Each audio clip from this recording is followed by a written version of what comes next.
সুপ্রিয় দর্শক মণ্ডলী, স্বাগত জানাচ্ছি হাতিল আজকের সংবাদপত্রে। দর্শক মণ্ডলী, আমাদের সঙ্গে রয়েছেন মাসুদ কামাল, সিনিয়র সাংবাদিক, এই মুহূর্তে আলোচিত সংবাদ বিশ্লেষক। মাসুদ, আপনাকে স্বাগত জানাচ্ছি। এই প্রথমবারের মতো আমাদের এই অনুষ্ঠানে এলেন। জি, আপনাদের এই অনুষ্ঠান তো আসলে আমি মনে করি বাংলাদেশের টকশোর জগতে আর কি, এটা তো পায়োনিয়ার একদম। আপনাকে এটা দেখেই অনেকে নতুন নতুন যার যার মতো করে শুরু করেছেন, কিন্তু আপনারা শুরু করেছেন, শুরুতে 1 নাম্বার ছিলেন, যখন একা ছিলেন তখন 1 নাম্বার, এখন যখন অনেক হয়ে গেছে তখন আপনি 1 নম্বরে আছেন। অনেক ধন্যবাদ মাসুদ। আমি শিরোনাম দেখে আপনার সঙ্গে আলোচনা আছি, আপনি কেমন আছেন জিজ্ঞেস করব। দৈনিক ইত্তেফাকের শিরোনাম আছে, ইসরায়েলি হামলায় হিজবুল্লাহ প্রধান নাসরুল্লাহ নিহত, বিধ্বস্ত লেবানন, পারো চ্যালেঞ্জ চিহ্নিত করে শিক্ষা খাতে বড় পরিবর্তন। মানবজমিন, হিজবুল্লাহ প্রধান নিহত, কি সংস্কার কতদিন লাগবে? আজকের পত্রিকা, ক্রসফায়ারের মামলায় ফাঁসছেন ম্যাজিস্ট্রেটও, আপোষের মূল্য দিতে হচ্ছে রংপুরেই। কালবেলা বঙ্গব্যাক্স ভ্যাকসিনে অনীহা, নজর ছিল আমদানিতে, প্রশংসায় ভাসছেন ডক্টর ইউনূস। দেশ রূপান্তর, পলকের হাত বিচার বিভাগেও দেশ পেল অন্যরকম সম্মান, মিলল বাড়তি গুরুত্ব। সময়ের আলোর টাকায় পুনর্বাসন, ইসরায়েলি হামলায় নিহত হিজবুল্লাহ নেতা নাসরুল্লাহ। খবরের কাগজ, দেনাদার থেকে বিপুল সম্পদের মালিক, নেতাকর্মীদের শিক্ষাজীবন সংকটে। সংগ্রাম, অধিকাংশ দলই প্রয়োজনীয় সংস্কার শেষে ভয়বিহীন নির্বাচনের পক্ষে। 15 বছরে 6,000-এর বেশি ক্রসফায়ার ঘটেছে, তদন্তকারীদের আসামি করা প্রয়োজন। আলোকিত বাংলাদেশ, বিশ্ব মঞ্চে গৌরবের আসনে বাংলাদেশ, ভয়াবহ হচ্ছে ডেঙ্গু। করতোয়া, জাতিসংঘের ডক্টর ইউনূসের কূটনৈতিক চমক, হিজবুল্লাহ প্রধান হাসানকে হত্যা করল Israel. Business standard, only a slap on the wrist for hundreds of crore টাকা সি পার্ল শেয়ার স্ক্যাম। কেমন আছেন? আমি আলহামদুলিল্লাহ ভালো আছি। আপনার শরীর ভালো? জি, অনেক ধন্যবাদ আপনাকে। শিরোনামে যাব, জি, তবে এর আগে আমি আপনাকে জিজ্ঞেস করতে চাই, সেটা হচ্ছে যে এই মুহূর্তে আমরা কোথায় দাঁড়িয়ে আছি বাংলাদেশ পরিবর্তনের পরে? বাংলাদেশের দাঁড়িয়ে থাকাটা মানুষ কি ভাবছে আমি এটা বলতে পারি। জি প্লিজ। মানুষের ভাবনাটা না এখন বিচিত্র, একই সঙ্গে ভালো মন্দ দুধনে ভাবনা মানুষকে আলোড়িত করছে। সবচেয়ে বড় ভাবনাটা হলো যে এই সরকারের যে সমস্ত কর্মকাণ্ড হচ্ছে, সরকার যা যা করছে, সরকার অনেকগুলি সংস্কার করতে চাচ্ছে, এটা মানুষের প্রত্যাশা ছিল, সেই সংস্কারগুলো করতে চাচ্ছে এটুকু জানি। একটা কথা যেমন এক ছোট্ট একটা উদাহরণ দিয়ে বলি, 11 তারিখে ইউনূস সাহেব তার ভাষণে বললেন যে উনি 6টা ক্ষেত্রে সংস্কারের জন্য 6টা কমিশন করেছেন এবং কমিশনের প্রধানের নাম ঘোষণা করেছেন, এবং কমিশনের মধ্যে আর কে কে থাকবে এটা পরে বলা হবে। 18 তারিখে উনি 6 কমিশনের প্রধানদের নিয়ে একটা মিটিং করলেন, যেখানে ফিজিক্যালি 5 জন ছিলেন, 1 জন বাইরে ছিলেন। আজকে 28 তারিখ, এখন পর্যন্ত কি আপনি জানেন যে কোন কমিশনে আর কে কে আছে? জানেন না। তার 6 জন প্রধান হয়ে বসে আছেন। তো এই যে মাঝখানে 11 তারিখ থেকে 28 তারিখ 2 সপ্তাহের বেশি সময় যাচ্ছে, আপনার হাতে, আপনি যদি মনে করেন আমার হাতে অনন্ত সময় আছে, তখন এই ধরনের সময় ক্ষেপণটা মেনে নেওয়া যায়। নতুবা এটা বিলাসিতা। আপনি তো লোকগুলির নামই বলতেছেন না এখন পর্যন্ত, কবে করবেন? আবার বলছেন যে 1 অক্টোবর থেকে এই কমিশনগুলো কাজ শুরু করবে, 31শে ডিসেম্বরের মধ্যে কমিশন রিপোর্ট দিবে। আমি এর ধারাবাহিকতা বলছি। রিপোর্ট দেওয়ার পর সেই রিপোর্ট হাতে নিয়ে প্রধান উপদেষ্টা অন্যান্য উপদেষ্টাদের সঙ্গে বসবেন, বসে রাজনৈতিক দলগুলোর সঙ্গে কথা বলবেন। রাজনৈতিক দলগুলোর সঙ্গে কথা বলার পর কিছু একটা অবস্থায় পৌঁছবেন, তারপরে উনি সমাজের বিভিন্ন শ্রেণী পেশার লোকের সঙ্গে আরেক দফা বসবেন, তারপরে উনি সংস্কার সংক্রান্ত প্রস্তাব দেবেন। খেয়াল করেন, অনেকগুলি স্টেপ। কিন্তু আবার এদিকে আমরা শুনতেছি আমাদের সেনা প্রধান বলতেছেন যে 18 মাস সময় যথেষ্ট। মোটামুটি উনি তো মোটামুটি রোড ম্যাপ দিয়ে 18 মাসের জন্য একটা টাইম দিয়েছেন। ঠিক আছে, ওটা বাড়িয়ে আপনি হয়তো আরো 6 মাস বাড়াতে পারেন, কিন্তু 18 মাস জায়গায় তো আপনি 18 বছর করতে পারবেন না, 5 বছরও করতে পারবেন না। তাহলে আবার এদিকে আসতে আপনি যে শিরোনামগুলিতে পড়লেন, রাজনৈতিক দলগুলো কিন্তু বলতেছে যে যত দ্রুত পারেন নির্বাচন দেন। কেউ তো বলছে না যে যত দেরিতে পারেন নির্বাচন দেন। সবাই কিন্তু দ্রুত শব্দটা ব্যবহার করছে। দ্রুত শব্দের তো একটা অর্থ আছে। সেই অর্থের কোনো ধরনের প্রতিফলন কি আপনি দেখছেন? দেখছেন না। কিন্তু এখন কেন আপনারা আবার আবার কিন্তু এই উপদেষ্টারাই বলেছেন যে আগে সংস্কার পরে নির্বাচন, তাহলে সংস্কারটা জরুরি।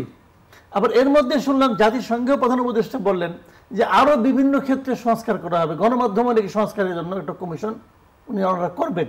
সেটা এখনো মানে শীর্ষ ব্যক্তির নামও ঘোষণা করা হয় নাই, কমিটি কারা থাকবে এটা তো প্রশ্ন ওঠে না। তো এত এত সংস্কার আপনি করবেন, তারপরে কিন্তু আরো আইনগত অনেক ব্যাপার স্যাপার কিন্তু আসবে, মানে প্রশ্ন আসবে, বিতর্ক না হলে তো আপনার প্রকৃত সত্যটা বেরিয়ে আসবে না। বিতর্ক তো আপনি ইনভাইট করবেন, বিতর্ক শুনে যদি আপনি ঘাবড়াই যান তাহলে তো আবার আরেক সমস্যা।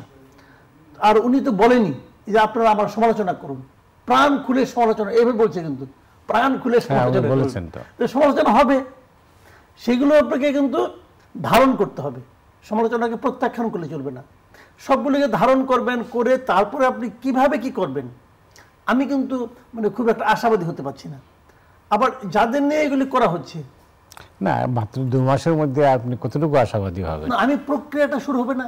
ও প্রক্রিয়া শুরু হবে। আপনি একটা ট্রেনে চট্টগ্রাম যাবেন, যেতে লাগবে মনে করেন 10-12 ঘন্টা, কিন্তু ট্রেনটা তো চলা শুরু করবে। ট্রেনটা যদি চলাই শুরু না করে তাহলে আমরা বলি না যে ট্রেন লেট হয়ে গেছে, অথবা কুমিল্লায় গিয়ে থেমে গেল। সেটাই আপনি কি বলবেন, লেট হয়ে যাচ্ছে। তো আমার কথাটা হলো কি, প্রক্রিয়াটা মানে ট্রেনটা কি লাইনে উঠছে, ট্রেনটা কি স্টার্ট করেছে, এগুলো তো আমরা দেখবো। সপ্তাহে একটা টাইম টেবিল থাকে। দেখেন এতগুলি মাস বলবো না আমি, এতগুলি দিন গেল, প্রায় 2 মাস এখন হয় নাই। এই সময়ের মধ্যে এই সেনা প্রধান ছাড়া আর কারো মুখে এ পর্যন্ত আপনি সময়সীমা সংক্রান্ত কোনো কথা পাইছেন? সবাই খালি কি বলেছে, যৌক্তিক সময়। আচ্ছা যৌক্তিক সময়টা কি? আপনার যেটা যৌক্তিক সময় সেটা কি আমার যৌক্তিক সময়? তা তো না। আপনি নিশ্চয়ই জানেন যে 17 জন সম্ভবত উপদেষ্টা, 11 জন কোনো কথাই বলেননি এখন পর্যন্ত। বলেননি, দুই একজন উপদেষ্টার মুখের কথা আমার কাছে এমন মনে হয়েছে তারা বারবার বলার চেষ্টা করছেন যে সময় লাগবে, তাদের কথার থেকে সরাসরি না, বাট মোটামুটি ভাবটা বোঝা যায় যে তারা বেশি সময় নিতে পারলে আনন্দিত হচ্ছেন অথবা স্বস্তি বোধ করছেন। বেশি সময় নেওয়ার এক ধরনের মানে আপনার হিডেন আকাঙ্ক্ষাও তাদের মধ্যে আছে বলে আমার কাছে কিন্তু মনে হয়েছে। এটা হতেই পারে না, তবে যে কোনো দেশেই বিপ্লবের পরে একটা অস্বাভাবিক পরিস্থিতি তৈরি হয়, মানে প্রশাসন নড়বড়ে থাকে, আমাদের এখানেও তাই হয়েছে। তো কিন্তু সেটা তো সেই প্রশাসন এখনো মানে সচল হয়ে উঠতে হয়নি, যে কারণে আমার মনে হয় অনেকগুলো সমস্যা তো আছে, আপনি জানেনই। সমস্যা যেগুলো আছে সেই সমস্যাগুলো আপনি আসলে ইনভাইট করছেন। আচ্ছা, ওই সমস্যাগুলো আপনি জিয়ে রেখেছেন, যে সমস্যা আপনি জিয়ে রাখবেন তার পেইন তো আপনাকে নিতেই হবে। আপনার কেন এই ধারণা হলো? এই ধারণা এ কারণে হলো, আমাদের যে শাসন যে মানে আপনার যে ফরম্যাটটা, আপনি এই ফরম্যাটটা দেখবেন বেসিক্যালি কিন্তু দেশটা চালায় সচিবরা। গত 15 বছরের কথা যদি 16 বছরের কথা যদি আমি ধরি, তখন একটা পলিটিক্যাল গভর্নমেন্ট ছিল, কিন্তু দেশ চালাতে কিন্তু বেসিক্যালি সচিবরা, আমলারা। আপনার মনে আছে কোভিডের সময় যখন নাকি সারা দেশে ত্রাণ দেওয়ার কথা বলা হলো, তখন কিন্তু প্রত্যেকটা জেলার দায়িত্ব দেওয়া হয়েছিল একজনকে সচিবের হাতে, কোনো জনপ্রতিনিধির হাতে না। কিন্তু তার মানে এটা কি, জনপ্রতিনিধি না, দেশটা চালায় সচিবরা, দেশটা চালায় আমলারা। তো এই যে একটা আপনি গণ অভ্যুত্থান বলেন, অনেকে বিপ্লব বলে, অনেকে দ্বিতীয় স্বাধীনতা বলে, মনের মাধুরী মিশে যার যা বলে বলুক, একটা চেঞ্জ তো হয়েছে, এটা সন্দেহ নেই। এই চেঞ্জে আপনি একজন সচিবের নাম বলতে পারবেন যে শারীরিকভাবে অথবা তার মুখের কথায় অথবা মানসিকভাবে অথবা আচরণগতভাবে এই আন্দোলনের পক্ষে ছিল? একজন পারবেন না, একজন লোকের নামও আপনি বলতে পারবেন না। কিন্তু আমি যদি বলি, আমি অন্তত পক্ষে এখানে বসে আপনাদের 10 জন সাংবাদিকের নাম বলতে পারবো যারা এর সঙ্গে সরাসরি জড়িত ছিলেন। আমি 10 জন শিক্ষকের নামও বলতে পারবো, ইউনিভার্সিটির 10 জন শিক্ষকের নাম বলতে পারবো। যখন পরিবর্তনটা হলো, ইউনুস সাহেব যখন ক্ষমতায় আসলেন, অন্তর্বর্তীকালীন সময় হলো, আপনি ঢালাওভাবে সাংবাদিকদের নামে মামলা করলেন, ঢালাওভাবে শিক্ষকদের দৌড়ানি দিলেন, একজন সচিব এগুলো দৌড়ানি দিচ্ছেন, বরঞ্চ সেই সচিব কিন্তু এখন দেশ চালাচ্ছে। দেখেন, আমি মানে আপনার জয়েন্ট সেক্রেটারি, এডিশনাল সেক্রেটারি পর্যন্ত আমি হয়তো মাফ করতে পারবো যে এরা এদের মধ্যে অনেকেই একটা হয়তো মনে করেন আপনার 50% বা 60% এরা কিন্তু মেধার গুণে আসছে, প্রতিযোগিতা করে আসছে। কিন্তু সচিব কিন্তু আওয়ামী লীগ আমলে অল আর পলিটিক্যাল। সচিব হইতে হইলে আওয়ামী লীগের অথবা শেখ হাসিনা অথবা শেখ হাসিনার কোনো লেসপেন্সার বলেন, তার কোনো সঙ্গী সাথী বলেন, কারো না কারো সুপারিশ তারা সচিব হইতে পারে নাই ভাই, এটা একদম রিয়েলিটি। তার মানে সচিব হলো পলিটিক্যাল। তো আপনি হাসিনার সচিবকে দিয়া ইউনূসের হাসিনাকে সরাইছে, যারা সরাইছে তাদের সরকার আপনি চালাবেন এবং আশা করবেন এই সচিবরা এদেরকে সর্বান্তকরণে সহযোগিতা করবে, এটা হলো কি একটা এক ধরনের মূর্খতা। আমি এর ফলাফলটা বলি আপনাকে, আমি একটা ছোট্ট উদাহরণ দিই আপনাকে, তাহলে জিনিসটা আরো ক্লিয়ার হবে। বঙ্গবন্ধু যখন দেশটা স্বাধীন করলো ৭১ সালে, প্রতিদিন এমন ছোট ছোট মুহূর্তগুলো তৈরি করে জীবনের গল্প। Hatil, live and relive. স্বাধীনতার পর একদম ৭১ সালের 15 ডিসেম্বর পর্যন্ত যে সচিবরা সচিবালয়ে পাকিস্তানের পক্ষে ছিল, সেই সচিবরা কি পরের দিনই বাংলাদেশ হয়ে গেল? এক রাতের মধ্যে কি এমন ঘটলো যে পরের দিন সে জয় বাংলা হয়ে গেল? সে আসলে জয় বাংলা হয় নাই, ওই আওয়ামী লীগ সরকারকে জয় বাংলা করার জন্য বসছিল ওখানে। বঙ্গবন্ধু বলছে আমার কাছে তো যোগ্য লোক নেই, এরাই যোগ্য। এরা যে কত বড় যোগ্য এটা উনি ৩.৫ বছরের মাথায় নিজের জীবন দিয়ে প্রমাণ করছে। আপনি আপনার কনক্লুশনটা কি, আর কি বলতে চান আসলে? আমি বলতে চাচ্ছি এই আমলাতন্ত্র দিয়ে এই সরকার চলতে পারে না, এবং যতদিন এই সরকার এদেরকে দিয়ে চালানোর চেষ্টা করবে সরকার ব্যর্থ হবে। আমি একটা এক্সাম্পল দিয়ে বলি আপনাকে, কোন জায়গায় আপনি বলেন আমাকে, কোন জায়গায় দ্রব্যমূল্য কমছে? আগে তো আপনি বলছেন চাঁদাবাজি হয়, আপনি বলছেন সিন্ডিকেট আছে, সরকার তো চেঞ্জ হয়েছে, তাহলে আগের সিন্ডিকেট তো কার্যকর থাকার কথা না, আগের চাঁদাবাজিও তো কার্যকর থাকার কথা না, তাহলে দ্রব্যমূল্য কমে না কেন? কেন কমে না? বা হিসাব সহজ, আগে তো আপনি কারণ দেখাইছেন সিন্ডিকেট ভাঙা যাচ্ছে না, তো আপনি সিন্ডিকেট ভাঙতে পারেন না কেন? আসলে সিন্ডিকেট যে ভাঙতে হবে, হয় আপনি এটাই বুঝেন না, অথবা সিন্ডিকেট কিভাবে ভাঙতে হবে এটা আপনাকে বুঝতে দেওয়া হয় না, তো তাহলে কিভাবে হবে? হচ্ছে না তো কিছু। আমি একদম আপনাকে সহজভাবে কয়েকটা জিনিস বলি। বিদ্যুতের ক্ষেত্রে লোডশেডিং বেড়েছে আগের চেয়ে, বেড়েছে। এই যদি দ্রব্যমূল্য আজকে যে অবস্থা আসছে, ডিম আজকে আমার ওয়াইফ কিনেছে 170 টাকা ডজন। আওয়ামী লীগ আমলে 170 টাকা ডজন ডিম ছিল না, 60 পর্যন্ত ছিল, 60 পর্যন্ত ছিল। ওতে মানুষ কিন্তু চিৎকার চেঁচামেচি করতো, এখন করছে না কেন? তাহলে মানুষের কি ইনকাম বাড়ছে? বাড়ে নাই। তাহলে ঘটনাটা কি? ঘটনা হলো মানুষ এই সরকারকে আসলে ভালোবাসে বলে ছাড় দিতে চায় যে ঠিক আছে আমরা আরেকটু সে পরিবর্তনের পক্ষে। আরেকটা বিষয় আছে, আরেকটা বিষয় হলো আওয়ামী লীগ আমলটা সামগ্রিকভাবে আমি মনে করি এই দেশের জনগণের জন্য ছিল একটা হাবিয়া দুজক। আমি ওই হাবিয়া দুজক থেকে কিন্তু মুক্তি পেয়েছি। এই মুক্তির আনন্দে আমি এই সমস্ত কষ্টকে সহ্য করে নিচ্ছি, কিন্তু এই কষ্টগুলো আমি কয়দিন সহ্য করবো? একসময় কিন্তু মানুষ জিজ্ঞাসা করবে যে তুমি কি করতেছো? আপনি 1.5 বছর লাগাবেন, ধরা জায়গায় আমি ধরলাম আরবি প্রধানের কথা ঠিক 1.5 বছর ধরলাম, 2 বছর, 2 বছর আপনি সংস্কার করবেন, একটা নির্বাচন দিবেন, 2 বছর মানুষকে না খেয়ে থাকবে? না খেয়ে তো থাকবে না। এই 2 বছর তো আপনাকে দেশটাও চালাতে হবে।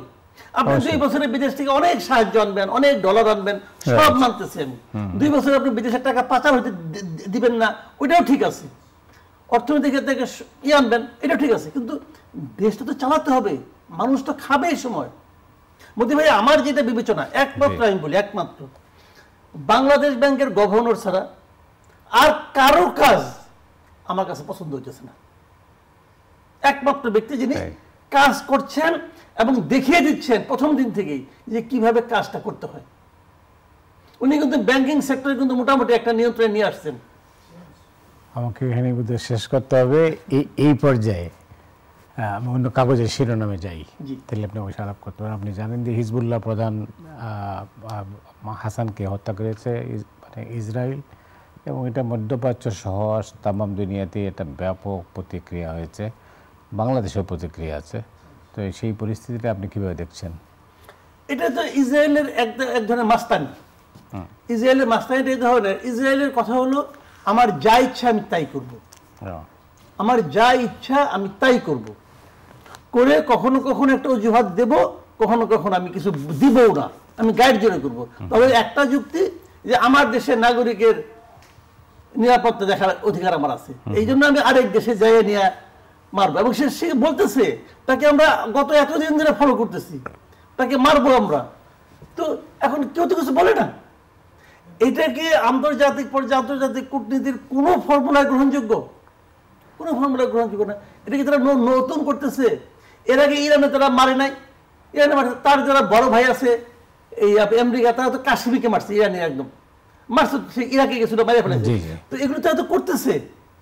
এখন আমেরিকা তাদেরকে সাপোর্ট দিচ্ছে, সাপোর্ট দিয়ে করতেছে। এবং ওখানে আবার আমেরিকাতে আবার আরেক খেলা শুরু হয়েছে ওদের ইলেকশনে, যে কে কত বেশি সাপোর্ট দিতে পারে, তার একটা কম্পিটিশন স্টার্ট হয়েছে ওখানে। সে যে কারণে এরা আরো পেয়ে গেছে, সারা দুনিয়ার কেউ ওদের পক্ষে আছে। ওই যে দেখলাম, কালকে দেখলাম তো আপনার কি বলে সাধারণ পরিষদে নেতানিয়াহু বক্তৃতা দিতে উঠছে, সবাই চলে যাচ্ছে, তাও তো লজ্জাও পায় না, তাদের কোনো অপমানও বোধ করে না, তারা করে যাচ্ছে। আমেরিকা তাদের টাকা দিয়ে যাচ্ছে। তো এখন এটা তারা মনে করেন এর আগে হামাসকে করলো, এখন এদেরকে করতেছে, 2 দিন পরে ইরানকে করবে, করতেই থাকবে। এবং এর মাধ্যমে আরেকটা জিনিস হয়েছে, হলো টোটাল মুসলিম বিশ্বের মধ্যে যে একটা অনৈক্য, এটা কিন্তু স্পষ্ট হয়ে উঠছে। এই সুযোগটাই নিচ্ছে আর কি সবাই। জর্ডান তো এখনো ইসরায়েলকে সহায়তা করে, সাপোর্টই করে। জর্ডানের ভূমিকাটা কি, পুরো তো মুসলিম কান্ট্রি একটা। তাহলে ওদের একটা যুক্তি, আমার নাগরিকের নিরাপত্তা রাখতে হবে, তাহলে আমরা আক্রমণ করবো। তো এটা তো কোনো কথা হয় না, তো কোনো লজিক হতে পারে না। আজকে ওরা করছে, কালকে তোমারও করবে।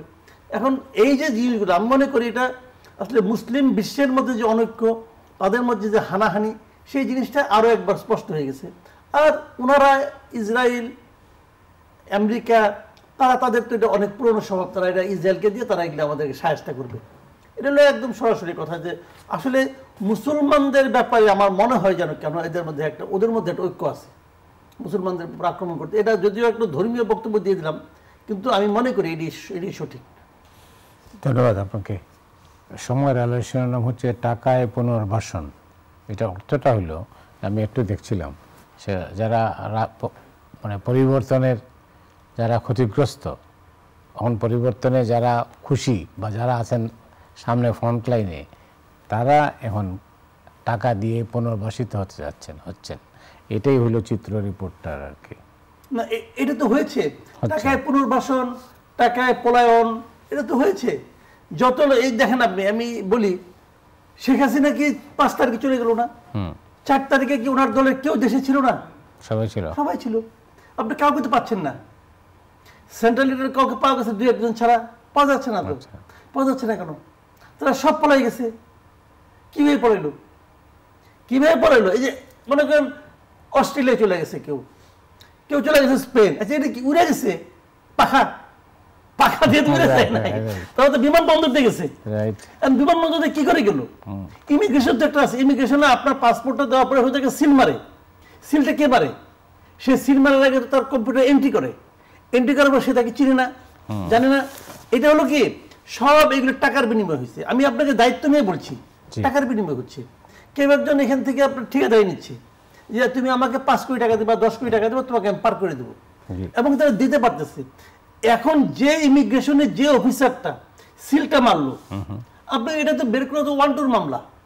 আপনি একটা কম্পিউটারে ক্লিক করলে জানতে পারেন যে এই হাসান মাহমুদ কোন দিন গেছে, ওই সময় তার পাসপোর্টে কে সিলটা মারছে। তাকে জিজ্ঞাসা করেন, তুমি কেমন করে সিল মারলা ভাই, কেন মারলা? তুমি হাসান মাহমুদকে চিন্তা না? যদি না চিনে তার এই অপরাধে শাস্তি হওয়া উচিত। আর যদি চীনা বাইরে থাকে, তাহলে তুমি কার কারণে মারছো, কে তোমাকে বলছে, কে অর্ডার করছে, অমুকে অর্ডার করছে, তাকে ধরেন। তুমি কার অর্ডারে পাইলা, কত টাকা পাইছো, ভাগ কত পাইছো, জিজ্ঞাসা করেন। আপনি যদি একটা থামাইতেন, সবগুলি থামতো। তো এখানে টাকার কি হাত বিনিময় হয় নাই? হয়েছে, হাত বদল হয়েছে। আবার অন্য জায়গায় টাকা হয়েছে। আমি আরো কতগুলো ঘটনা বলি আপনাকে। এটা আমরা তো দেশে তো ছোট, এখানে আপনার আত্মীয় আছে, ওখানে আপনার আত্মীয় আছে, আমার আত্মীয় আছে, জামাতেও আমার আত্মীয় আছে, আওয়ামী লীগেও আমার আত্মীয় আছে। তো জানি তো কি হচ্ছে প্রত্যেকটা জায়গায়। আমি কতগুলি জায়গায় আপনাকে একদম ক্যাটাগরিগুলি বলতে পারি। আওয়ামী লীগের যে লোকটা ওখানে চাঁদাবাজি করতো আগে, সে এখনো আছে। তার চেঞ্জ হয়েছে কারা, তার যারা কর্মী বাহিনী ছিল ওখানে বিএনপির লোক ঢুকছে। কারণ সে তো ধরেন একটা উপজেলার পর্যায়ে এরকম চাঁদাবাজ কিন্তু কয়েকশো কোটি টাকার মালিক হয়ে গেছে এর মধ্যে। এই টাকার কিন্তু একটা গরম আছে। এখন আমি একটা এলাকার কথা বলতে পারি, সেখানে সে বিএনপির লোক 100 লোকের সে নিচে ভাড়া করছে, তাদের প্রতিদিন সে 4000 টাকা দেয়। আচ্ছা, এখন তার হয়ে চাঁদাবাজি করে, তার হয়ে মাস্তানি করে, প্রতিদিন 4000 টাকা তার তো বিএনপি লিডাররা দিতে পারবে না। ওই মাস্টার কিন্তু বিএনপির মাস্তান কিন্তু বিএনপির মানে হয়তো ছুটকা ফাটকা ছিল, আগে পাত্তা হবে না, দৌড়ের উপর থাকতো। এবং তাদেরকে যদি আপনি 5-4 হাজার টাকা দেন, তাহলে সেই লোকটা তো যে টাকা দিচ্ছে তার জন্য করবে। আপনি বলতে চাচ্ছেন যে গডফাদার ঠিকই রয়েছে, গডফাদার ঠিকই আছে, কর্মী বাহিনী চেঞ্জ হয়ে গেছে। আমাকে কিছুদিন আগে পূর্বাচলে এক লোক বললো, পূর্বাচলে ওরা এখানে একটা মানে একটা স্থাপনা হচ্ছে, তৈরি হচ্ছে আর কি। সে বলতেছে যে আগে যে লোকটা চাঁদা নিতে আসতো এখন সেই লোকটাই আসে, কিন্তু তার সঙ্গের লোকগুলি চেঞ্জ হয়ে গেছে, সঙ্গের লোকগুলি বিএনপি। তো এখন কারণটা এটা কিন্তু সামনে আরো হবে, আরো হবে। এদের হাতে তো আওয়ামী লীগের ওই লোকগুলি হাতে তো প্রচুর টাকা, টাকা দিয়ে আবার টাকা দিয়ে তো ছোট ছোট মাস্তানারা এদের টাকা কাছে বিক্রি হয়ে যাচ্ছে, একদম সিম্পল। ওইভাবে কিন্তু যে টাকার যে আপনার পরিবর্তন হচ্ছে, টাকার চেহারা চেঞ্জ হচ্ছে, টাকার রাজনীতি চেঞ্জ হচ্ছে, এসবই হচ্ছে। আজকের পত্রিকা শিরোনাম সেটা হচ্ছে খুব ইন্টারেস্টিং, ক্রস ফায়ারের মামলায় ফাঁসছেন ম্যাজিস্ট্রেটও। এটা আমি ঠিক জানি না ভেতরে কি ঘটনাটা আছে, আমিও জানি না, বাট এটাই বুঝতেছি আর কি। এটা তো হতেই পারে। মোদি ভাই একটা কথা আমি বলি আপনাকে, বলেন। ধরেন গত 15 বছরে আপনি এমন একটা সেক্টর দেখাতে পারবেন যেটাকে হাসিনাকরণ করা হয় নাই? পারবেন না তো।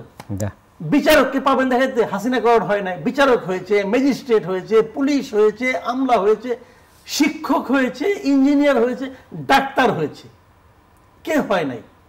তো ক্রস ফায়ার যখন করছে ওখানে তো ম্যাজিস্ট্রেটও ছিল, ম্যাজিস্ট্রেট তো বলছে ক্রস ফায়ার করে দাও, ক্রস ফায়ার দিয়ে দাও, কে হয় নাই? হাসিনাকরণ কে হয় নাই?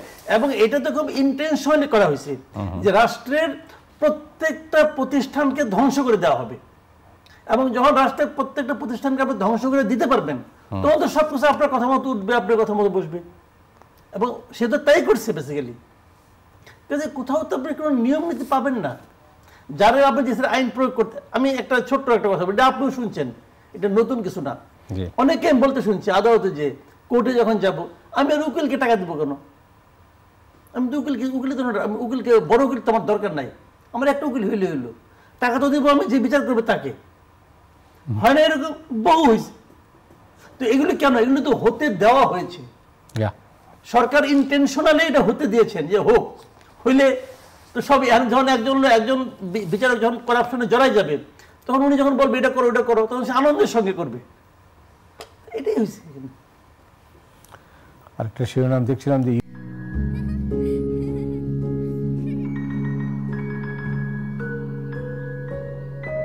প্রতিদিন এমন ছোট ছোট মুহূর্তগুলো তৈরি করে জীবনের গল্প।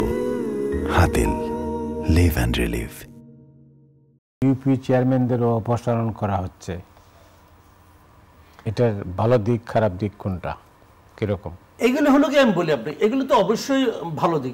আপনি যখন সংস্কার করবেন তখন সরকার তো মনে করেন আওয়ামী লীগ তো তার একদম প্রত্যন্ত এলাকা পর্যন্ত তার প্রতিনিধি বসায় রাখছিল, এরা তো সব সরাসরি তাদের প্রতিনিধি। এর মধ্যে দুই একটা আছে বিরোধী, বিএনপিরও কেউ কেউ আছে কিন্তু অনেক জায়গায়, অল্প অল্প, কিন্তু সেটা অল্প খুব। ওরা তো সব জায়গায় তাদের প্রতিনিধি বসায় রাখছে, এখন ওদের রেখে কিন্তু আপনি সংস্কারটা করতে পারবেন না। কিন্তু আমার কথা হলো এই যে কাজটা আপনারা করতেছেন, ওই উপজেলায় যতটুকু ক্ষতি হবে এটা তো স্থানীয় সরকার, বাট স্থানীয় সরকারের যিনি সচিব আছেন উনি তো এর চেয়ে বেশি ক্ষতি করতে পারবেন যদি উনি হাসিনা সচিব হন। আমি কিন্তু মানে ব্যক্তিগতভাবে আমার তো ওনার রাষ্ট্রের সচিব হওয়ার কথা, তা কেউ হয়েছে হয়নি। বাংলাদেশের সচিবরা বেসিক্যালি পলিটিক্যাল অ্যাপয়েন্টমেন্ট হয়েছে এত বছর, মানে গত 15 বছরে এটাই হয়েছে। রাজনৈতিকভাবে হাসিনা অথবা রাজনৈতিকভাবে আওয়ামী লীগ ঘনিষ্ঠ না হলে কেউ সচিব হতে পারতো না। আমি অনেক মেধাবী অফিসারকে চিনি যে ডেপুটি সেক্রেটারি হিসেবে ছিল 18 বছর চিনি, তারপরে সে অথচ তার সঙ্গে সিনিয়র সচিব হয়ে গেছে।